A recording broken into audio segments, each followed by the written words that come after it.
Bienvenidas y bienvenidos a ¿Qué ondas con las historias? Con ustedes están Manuel Rivera y Sofía Córdoba. Y el día de hoy vamos a empezar con un mes que nos gusta un puño a los dos, porque es el mes de Halloween. Exactamente, es como mi Navidad realmente, es Halloween, para mí es lo máximo en este mundo, así que ya estamos en vísperas de Halloween. Exactamente, y justamente ese episodio sale viernes 13 y creo que podemos mencionar un poco acerca de el viernes 13. Bueno, para empezar creo que mencionar que la intención en un principio era hacer un episodio sobre el viernes 13, pero No se pudo. No se pudo, salió mal. Salió mal.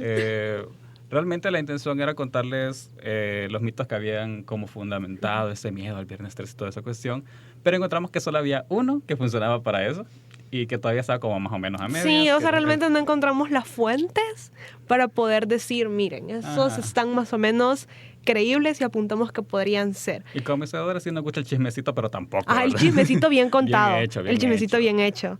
Pero del viernes 13... ¿Qué encontraste? Pues del viernes 13 lo principal era como la cuestión esta de la persecución de los templarios, ¿verdad? Y que supuestamente se inició con viernes 13 y todo el asunto. Pero al final de cuentas es como... No es como que 100% seguro que haya un viernes 13 y todo el asunto, pero sí es uno de los mitos más sustentados, supuestamente, ¿verdad? Y luego era como... Encontré como unas cuestiones como el viernes blanco, que fue en la Primera Guerra Mundial, que fue una super avalancha que cayó sobre unos soldados y todo el asunto. Y al final de cuentas, cuando vas buscando el 13 de diciembre de 1916, era miércoles. Entonces, como que fallando, ¿verdad? Y así otras cuestiones ahí que eran más mitología, ¿verdad? Sí, entonces no encontramos algo que nos dijera para darles información buena y de calidad.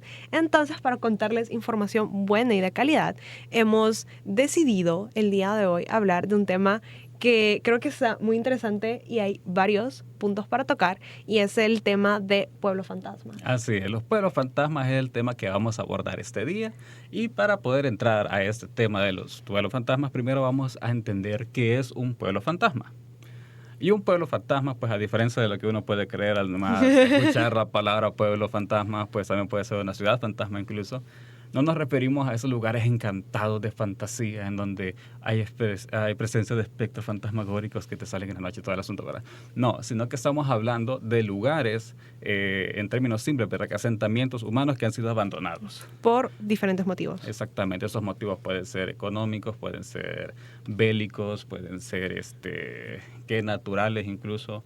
O sea, puede ser que en Estados Unidos son muy famosos los pueblos fantasmas, que fueron pueblos mineros y que una vez ya sea que dejaron de ser rentables o la minería, porque, bueno, contexto, la minería fue muy importante durante mucho tiempo debido a la revolución industrial, porque el principal motor, bueno, el principal combustible, mejor dicho, para hacer funcionar la revolución industrial era el carbón.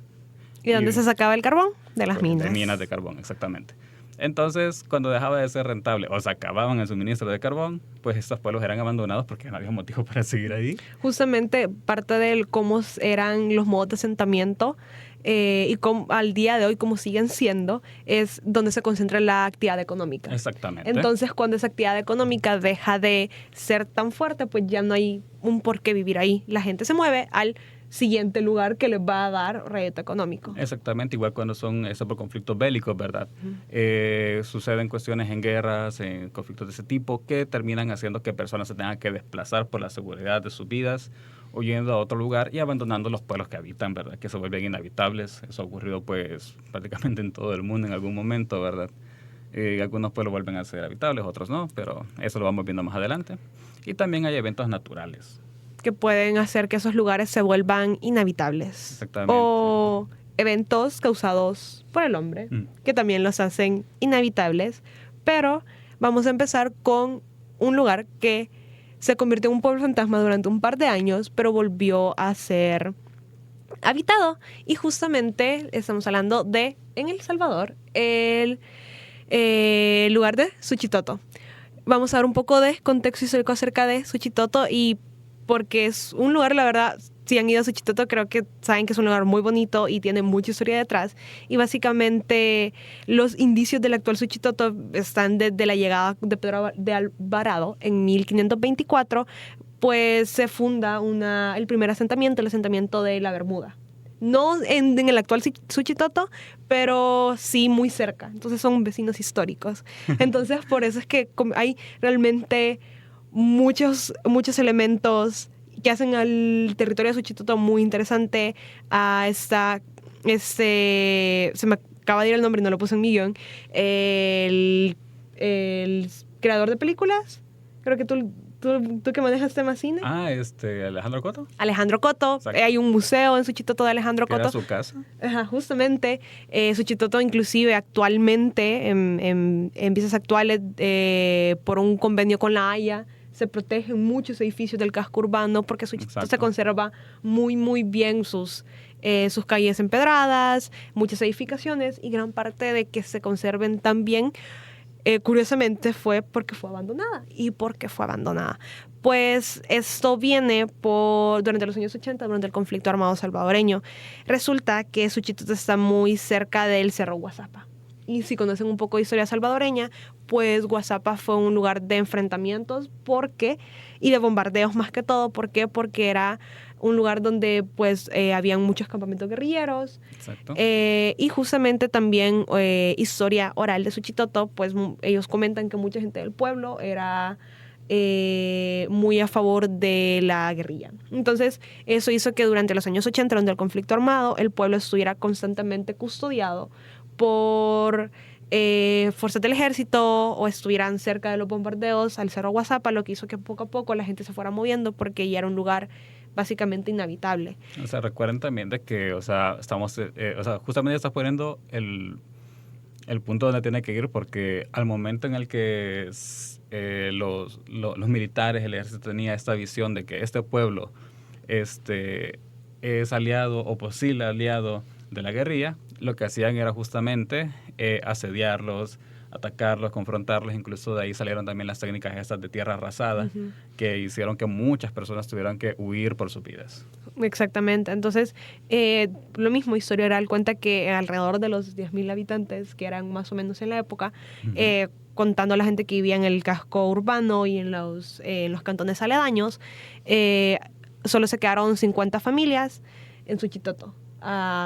Pues por diferentes motivos se quedaron en Suchitoto esas 50 familias durante todo el conflicto armado, y cuando se firman los acuerdos de paz, pues Alejandro Coto fue inclusive una de las personas que buscó hacer programas de proyección social para la reintegración social en Suchitoto, porque justamente hay muchas fotografías y las pueden buscar, y probablemente también las estemos posteando en Instagram, así que síganos en Instagram, sobre cómo Suchitoto realmente se ve una tierra fantasma. Sí, o sea, totalmente abandonado. Totalmente abandonado. Hay una imagen muy famosa de una iglesia que está con los agujeros de bala y totalmente desolado. Inclusive actualmente muchas estructuras, muchos propietarios han decidido no renovar ciertas paredes y dejar los casquillos de bala, porque para ellos es parte de la historia del lugar, de cómo pasar de ser básicamente un campo de guerra, ahora son uno de los centros culturales más importantes del país, porque justamente por el apoyo de verdad, por Alejandro Coto, se lograron hacer muchos programas de reactivación social en la zona, que la gente, cuando terminó el conflicto armado, volviera a ir, y que pues el gobierno en turno tomara ciertas decisiones para que se reconstruyeran la iglesia, se reconstruyeran casas que tienen valor arquitectónico histórico. Inclusive se han realizado festivales de cine, los reyes de España han visitado Suchitoto. Ah, no lo sabía. Sí, justamente a la casa de Alejandro Coto, que si no me equivoco fue para la inauguración del museo. Ah, ok. Y Suchitoto, si han ido, de verdad es un lugar increíble. Sí.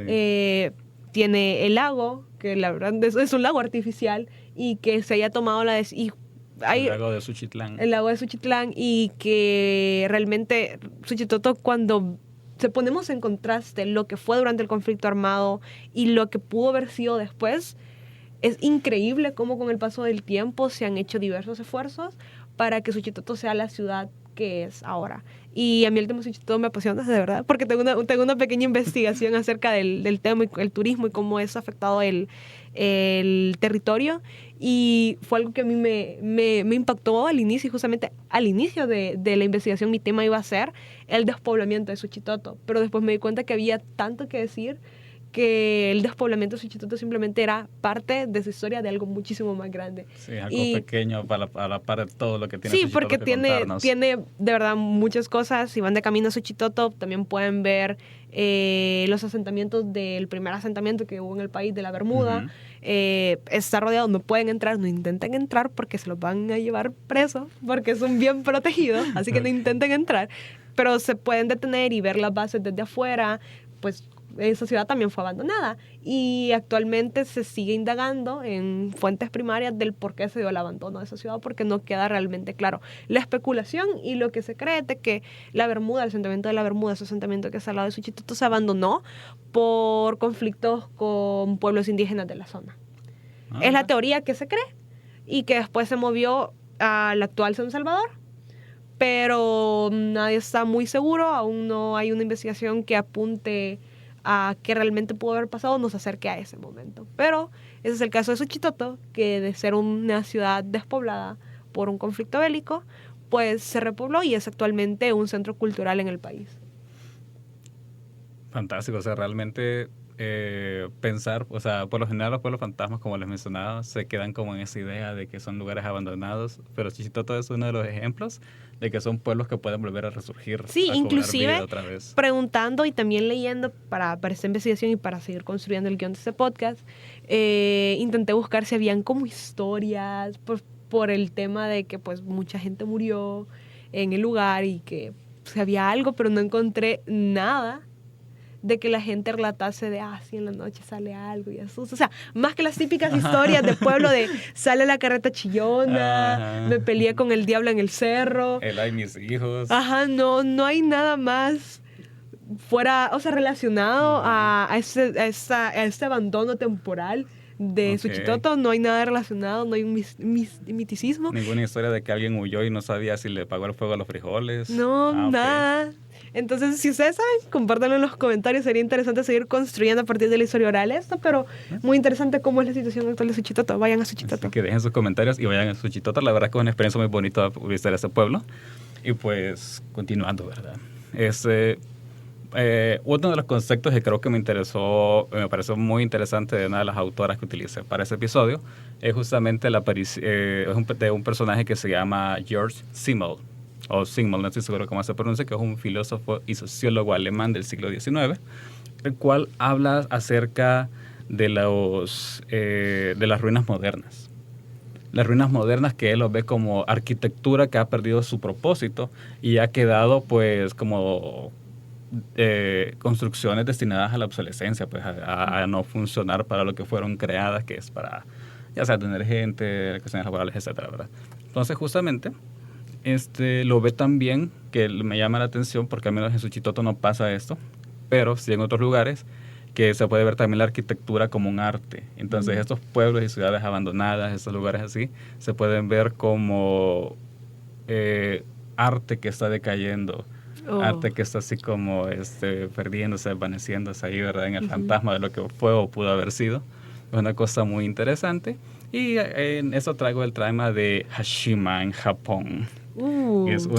Este caso no es precisamente un pueblo o una ciudad fantasma, sino que es una isla fantasma. Mejor.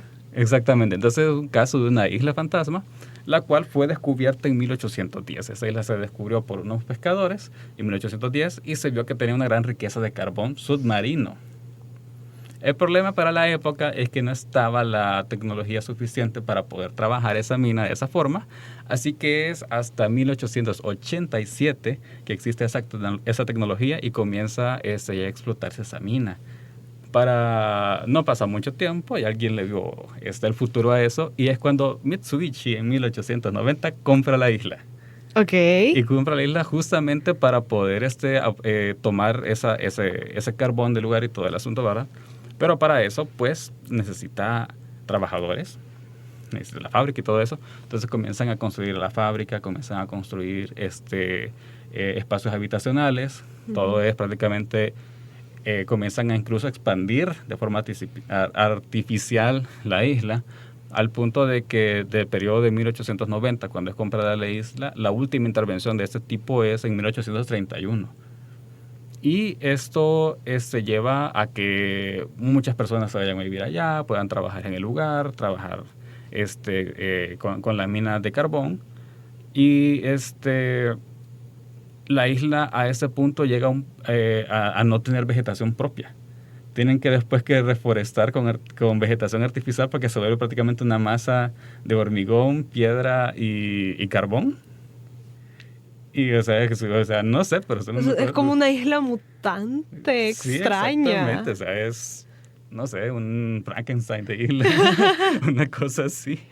Y el peor momento, o sea, si les pareció ya horrible esta parte, el peor momento llega con la Segunda Guerra Mundial.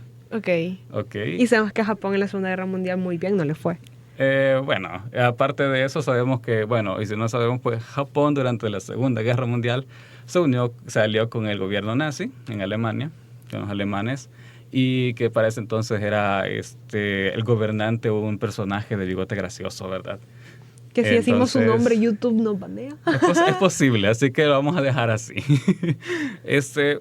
Para ese momento, cuando Japón se une con ellos, la mano de obra que comienza a llegar son prácticamente prisioneros coreanos y chinos, y comienzan a hacer trabajo forzoso, horas extenuantes, exageradas y todo eso, y termina siendo el lugar en el que finalizan sus vidas, ¿verdad? Porque las condiciones de trabajo que eran supervisadas por generales japoneses, y ellos prisioneros de guerra, obviamente no eran las mejores de este mundo, ¿verdad? Y pues eso, terminando la guerra, pues no termina el tema de la minería ahí, sino que eso pasa mucho más adelante y por una razón que habías mencionado antes, y eso ocurre a mediados de los 70. O sea, después de la Segunda Guerra Mundial sigue siendo habitable la isla, siguen trabajando en las minas de carbón, sigue Mitsubishi ahí con sus trabajadores y todo el asunto, pero es hasta mediados de los 70 cuando se vuelve inhabitable por cuestiones climatológicas. Es una isla en la zona de Japón, que Japón pues se sabe que muchas veces tsunamis, tifones, una cosa, pues imagínate una isla. Una isla de una isla. Exactamente, que había sido construida, incluso amurallada justamente para poder soportar las olas y todo ese asunto. Y llega al punto en el que los tifones, las inundaciones son tales que la gente tiene que ser evacuada de emergencia a mediados de los 70s, volviéndola completamente inhabitable. O sea, básicamente era una trampa mortal. Sí, estar ahí. O sea, ya te querías quedar ahí, era porque de plano no le tenías amor a la vida, ¿verdad? Ya no tenías más que puedes esperar hundirte con la isla, ¿verdad?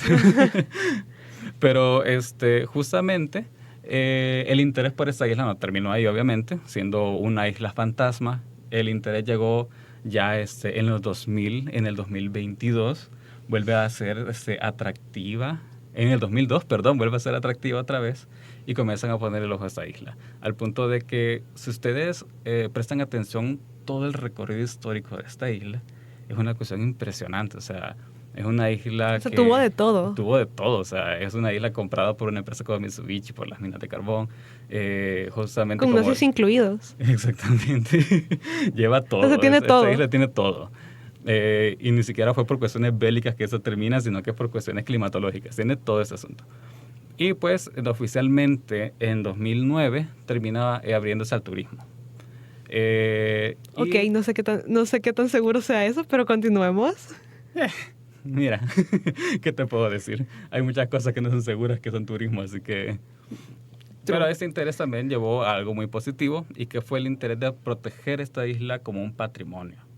¿Pero proteger qué? Si era una masa. Era una masa, pero tiene un legado histórico. Imagínate, justamente la UNESCO... O sea, no creo que tenga ni siquiera fauna para proteger. No, pero ya te voy a mencionar por qué. Porque, ok, la UNESCO la declaró como Patrimonio de la Humanidad por el siguiente motivo. Las ruinas en Hashima representan la primera transferencia exitosa de la industrialización de Occidente a una nación no occidental. Eso suena, o sea, sí, pero puedo debatir ese punto. O sea, entiendo el porqué, pero noto como, o sea, como, no sé, sin comentarios. Ok, pero, o sea, hay que considerar que es la representación, esa es la fuente histórica, fuente primaria histórica, sí. que nos da el primer lugar en el que la industrialización llegó en un lugar que no era occidental, sino que era ya en Asia Oriental, ¿verdad? O sea, ¿y los enclaves en China después de la guerra del opio? pues entiendo que ese es como que el primer gran ejemplo de eso, no sé. Bueno, vemos. Bueno, vemos después. Hacemos un episodio después debatiendo lo que acabo de decir. Bueno, pero según la UNESCO tendrá su criterio. Ajá, Yo, ¿quién soy para meterme con la UNESCO? Yo peor, así que dejémoslo ahí. Pero, justamente, bueno, bien protegido. Ya hablamos de un lugar que pudo ser rehabilitado, pero hablemos de un lugar que no va a poder ser rehabilitado. Probablemente ninguno de nosotros lo vea rehabilitado nuevamente, y es el caso de Chernóbil. Ubicado en Ucrania, fue el escenario del peor desastre nuclear de la historia. Esto sucedió en abril de 1986, cuando el reactor número 4 de la planta nuclear explotó, liberando una cantidad increíble de radiación y muchos productos radiables que radiaron toda la ciudad y toda Europa en una nube radioactiva, y que, dato curioso, también llegó a Latinoamérica porque el gobierno mexicano decidió comprar leche de vacas que habían comido pasto radiado y la compraron a menor precio, y la gente en México terminó radiada por Chernóbil. Pero eso ¿A que no se esperaban escuchar tantas veces la palabra radiar? Eso puede ser un drinking game, pero sí, es cierto. Realmente podemos ver la magnitud de Chernóbil, y hasta el día de hoy la ciudad de Pripyat, porque la planta nuclear era de Chernóbil, así se llamaba, pero realmente la ciudad que afectó fue la ciudad de Pripyat. Y todos sus alrededores hay un cerco militar que protege que nadie se meta de manera, pues por su propia voluntad, sin un equipo, sin un guía. Actualmente sí se puede visitar el lugar, algunas zonas que contienen niveles de radiación que no son tan fuertes para el ser humano, no pero letales. te recomiendan, no son letales, pero te recomiendan que con la ropa con la que vayas la deseches. Entonces, recomendación de ir, no sé, cada quien decide. Sí. Y pues justamente Chernóbil, creo que retomando un poco el punto de lo que mencionaba de cómo esa arquitectura se puede reflejar en arte, creo que Chernóbil es uno de los lugares que está más fotografiado en esto. Sí. O sea, podemos ver justamente, creo que las fotos más famosas son de un lugar de juegos, una feria que acaba de ser inaugurada y quedó totalmente abandonada, hay hospitales, y justamente realmente Chernóbil sí se ve muy creepy. Sí, realmente tiene una estética bastante lúgubre, por así decirlo. Sí, y justamente la gente que ha ido al lugar aprovecha y, por ejemplo, entran a guarderías y dejan juguetitos en cierto lugar para que se vea un poco más creepy. Entonces, cuando vas y entras a un hospital abandonado, justamente parte de los tours que se dan en la ciudad es ir al hospital, donde se atendieron a los bomberos que atendieron de primera línea a el incendio en la planta nuclear. Entonces fueron personas que estuvieron expuestas a niveles de radiación 100 veces más alto a la radiación, porque en nuestro entorno hay radiación. Hay radiación, pero es una radiación que no nos hace daño. Es que pasa cuando eso es 100 veces arriba de lo normal. Pues básicamente te morís en vida. O sea, básicamente te desintegras por dentro. Te desintegras por dentro. Entonces se puede ir al hospital en el cual atendieron a las personas, y ahí justamente ellos le llaman le llaman pata de elefante, que es un cúmulo de donde están los trajes que se ocuparon, los bomberos que ocuparon, la gente que hizo las limpiezas posteriores del lugar, y se puede ir. ¿O no? ¿O no? Yo no sé, la verdad cada quien ve, como cada quien decide de qué manera morir. Pero sí, yo suficiente con viajar en bus. Pero son tours que están aprobados por el gobierno. O sea, hay manera legal de entrar al lugar, pero como les digo, cada quien. Y exacto. Acá entra una pregunta de por qué Chernóbil es un lugar que no va a poder ser habitado de acá hasta muchos años, hasta que la radiación se vaya del lugar. Inclusive, dentro de poco se va a tener que cambiar básicamente lo que hicieron es hacer un cubito metálico y tapar el reactor nuclear para tratar que la radiación deje de salir. Y eso se va a tener que cambiar dentro de poco. Y no se está haciendo porque ¿qué está sucediendo en Ucrania? Hay una guerra. Entonces, justamente uno de los puntos críticos de la guerra fue que hubo un enfrentamiento muy cercano a esa ciudad y estaba el reactor.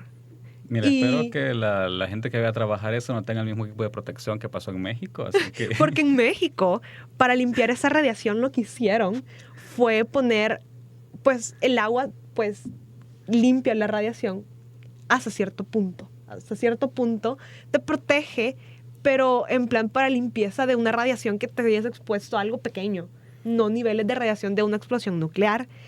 En México lo que hicieron para limpiar, porque hubo un accidente con radiación. Un pequeño accidente. Un pequeño que terminó radiando a toda una ciudad y que hasta el día de hoy no se sabe qué tanto fue. Lo que hicieron la limpieza. Pero no una ciudad, varias ciudades. Varias ciudades, y creen que todo México. Porque alguien decidió robar una barrita de esas máquinas que te hacen estas vistas. Compraron de forma ilegal una máquina de rayos X. Ajá, compraron una máquina de rayos X y la destruyeron de manera... Con martillo. Pues alguien dijo, encontraron algo que brillaba dentro de la máquina y dijeron, mire, brilla y se siente calentito. Y se lo llevaron. Exactamente. Y se lo llevaron y lo pasaron por toda la ciudad. Lo dejaron en la van que transportaron la máquina de rayo X. Al final se arruinó y la dejaron ahí en el vecindario. Y los niños del vecindario jugaban encima de la camioneta. Entonces, resulta que eso fue infectando lugar. Y quienes se dieron cuenta, los estadounidenses, porque pasaron por un detector de radiación accidentalmente. Y se dieron cuenta que había una camioneta que venía de México que estaba radiada. Entonces, comenzaron a seguir la línea de radiación del lugar, intentaron limpiar el lugar. Entonces a la gente no le dijeron que iban a ir a limpiar radiación. Entonces lo que hicieron fue que pusieron una especie de pared con tanques de agua y se pusieron detrás. Se pusieron detrás los supervisores. Los supervisores, la demás gente andaba barriendo y... Estaba con palitas y escobas. Sí. Eso no es broma. Pero, bueno, tengan cuidado con la radiación. Si ven algo calientito que brilla, aléjense. Pero... Y no vayan a Chernobyl. Sí, la verdad, o sea, vean el video, ya fue Luisito Comunica, sí, ya él se arriesgó por todo. Pero justamente el punto que iba a comentar es porque Chernobyl no puede ser habitado, pero la ciudad de Hiroshima y Nagasaki sí. Sí, también fueron escenarios de tema nuclear. Exacto. El caso de Hiroshima y Nagasaki fueron dos de las ciudades que se bombardearon, que fueron las primeras, el resultado de la primera bomba nuclear, que pues hay una película al respecto. Aún no la he visto, dicen que está muy buena. Sí, véanla y nos cuentan. Hay varias, pero esa última que han sacado, pues dicen que está muy buena. Si está buena, cuéntenos, recomiéndenla, porque dura 3 horas. Entonces, ¿qué sucede con Hiroshima y Nagasaki? El tema es de, vamos a ponerlo en un caso hipotético, imaginémonos un grifo. No es lo mismo que te pongas abajo en la regadera y te intentes bañar con gotitas cayendo, a que abras el grifo y te mojes de todo. Justamente eso es lo que sucede en la diferencia de los dos lugares. No es lo mismo la cantidad de radiación que se libera en una explosión a la explosión que fue en Chernobyl, que fue una explosión centralizada, masiva, en un solo lugar, y que no fue en un segundo pasó y explotó, sino que fueron horas. Porque la ciudad de Chernobyl no la evacuaron hasta una semana después.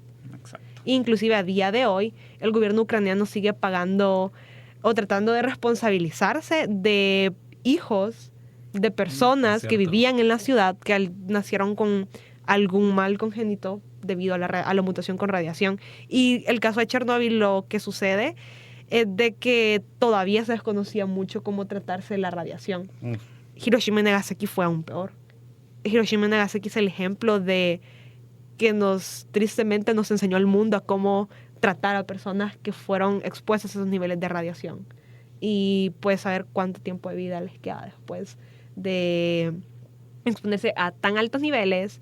Y pues esa es la diferencia de esos dos lugares. Y el ejemplo de que la gente puede ser muy horrible. Sí, y las guerras dejan ese tipo de resultados, justamente. Bueno, y aparte de que el mundo es horrible, hemos aprendido que los pueblos fantasmas, ciudades fantasmas, islas fantasmas, no son lugares lúgubres necesariamente donde aparecen espectros y todo eso, ¿verdad? Sino que son lugares en los que por razones sociales, económicas, políticas, lo que sea, bélicas incluso, son abandonados. Pero, como vos explicaste, no necesariamente no pueden no volver a ser habitables. Pueden ser volver habitados. Entonces, justamente eso sería todo por el capítulo de hoy. Aprendimos que no es recomendable ir a Chernobyl, tampoco visitar esa otra isla japonesa.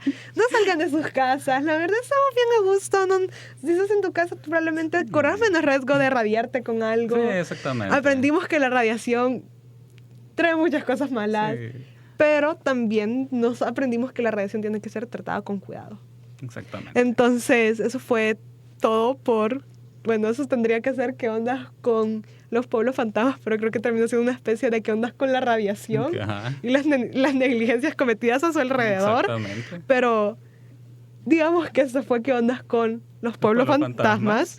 Los invitamos a que se mantengan al tanto de todas nuestras redes sociales, sí, Facebook, TikTok e Instagram. Hoy obviamente se mantengan también al tanto de todos los medios de difusión de la YSU, de su radio universitaria. Eso será hasta la próxima. Yo soy Sofía Córdoba. Y yo soy Manuel Rivera. Y no olvidemos que quien no conoce su historia está condenado a radiarse con una camioneta. O a asustarse por un pueblo fantasma. No salgan de sus casas.